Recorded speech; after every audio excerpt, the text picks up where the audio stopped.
In western Ukraine, firefighters held a moment of silence after a Russian attack involving over 500 drones and missiles.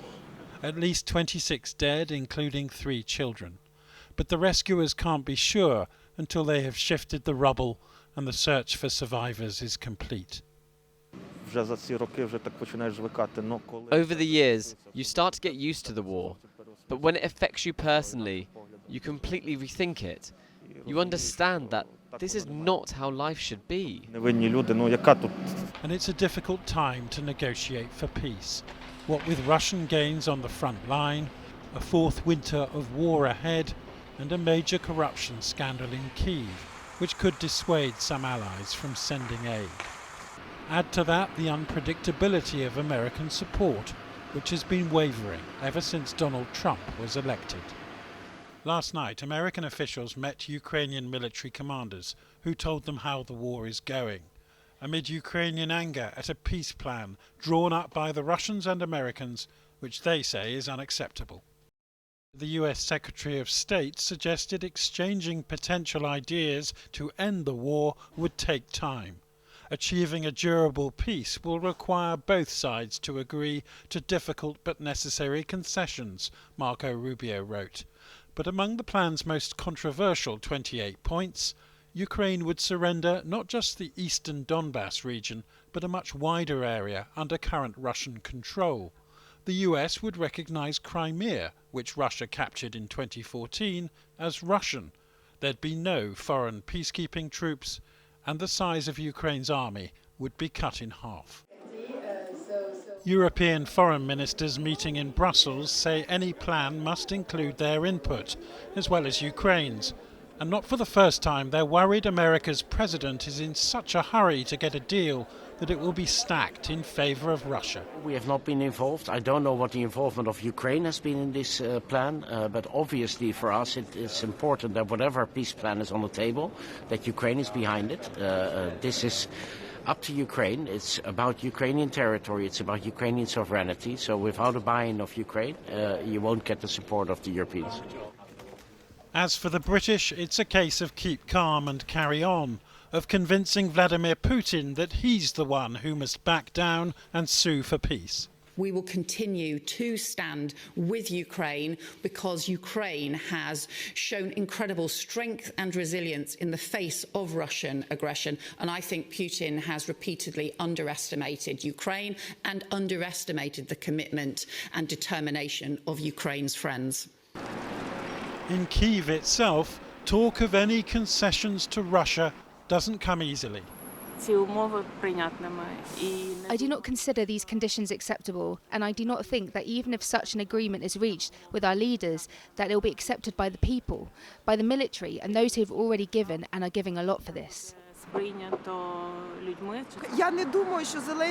don't think that Zelensky will sign any peace agreements on these terms. Firstly, he knows that this will be very unpopular in Ukraine, and secondly, he is, despite everything, patriotic enough not to do such things. But the question is, in the face of such losses, what will Ukrainians accept? And what does a deal look like, which doesn't look like defeat? Well, I'm now joined by the Ukrainian MP, Alexei Goncharenko.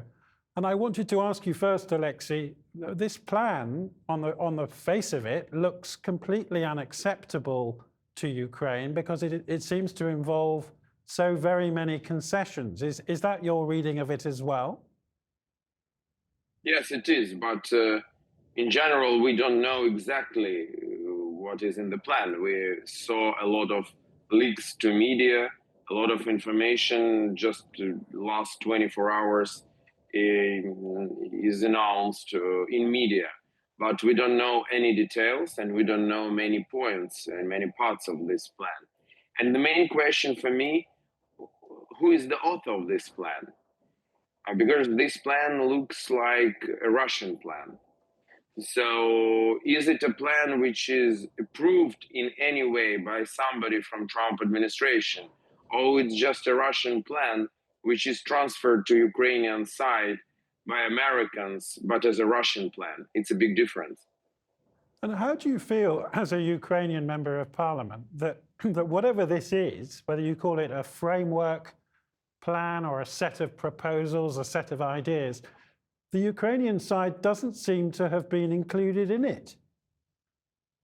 Yeah, and once again, I haven't seen the whole plan, so I'm very cautious about discussing something. I just saw something in media and heard some comments. In any way, we here in Ukraine, we want peace as soon as possible. But it should be a peace, a just peace, not a surrender. And also, that shouldn't be something which will weaken Ukraine in face of possible future aggression of Russia again. Because Russia attacked Ukraine in 2014, then Russia attacked Ukraine in 2022, and we don't believe Russia. So the plan shouldn't make us weaker in face of this possible future aggression, because in this case, it will make it inevitable. And it's fair to say, isn't it, we don't know from the leaks that have come out so far what the security guarantees for Ukraine are. What's been published, possibly from informed Ukrainian officials, is the stuff that looks very negative for Ukraine. Exactly. And again, it looks like completely Russian will, that what Russia wants. I don't believe that the United States agree with this completely.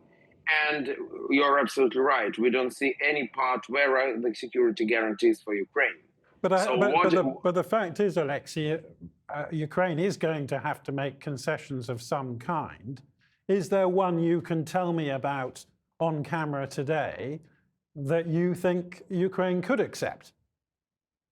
I'm not the president of Ukraine, and I can't speak on behalf of the whole nation, but me personally, and I think it is widely accepted, is freezing of the conflict on the current lines. That is something which is acceptable for Ukraine, with non-recognition of these territories to be Russian, but realizing that, in fact, it will mean that Russia will continue to control these occupied territories for some time after. But the other element of all this, of course, is the rest of the European continent, because European foreign ministers are saying ever so politely that they haven't been included either in the thinking about this. It does seem to be an American-Russian proposal. Is there a danger of a split between Washington and Europe, which we've been talking about all year, haven't we, with the Europeans insisting on a tougher line against Russia, and the Americans just trying to get a deal at any cost? Because the strength of the West is in this unity between United States and Europe, wider Europe, including United Kingdom. You say that, but do you really trust Donald Trump? Yes, I trust Donald Trump because I don't have any other option. So I don't have any other option. I trust, and I want to thank American administration for all support. Previous administration, current administration, and without United States of America, Ukraine can be just destroyed. Alexei Goncharenko, thank you very much for joining us. Thank you very much.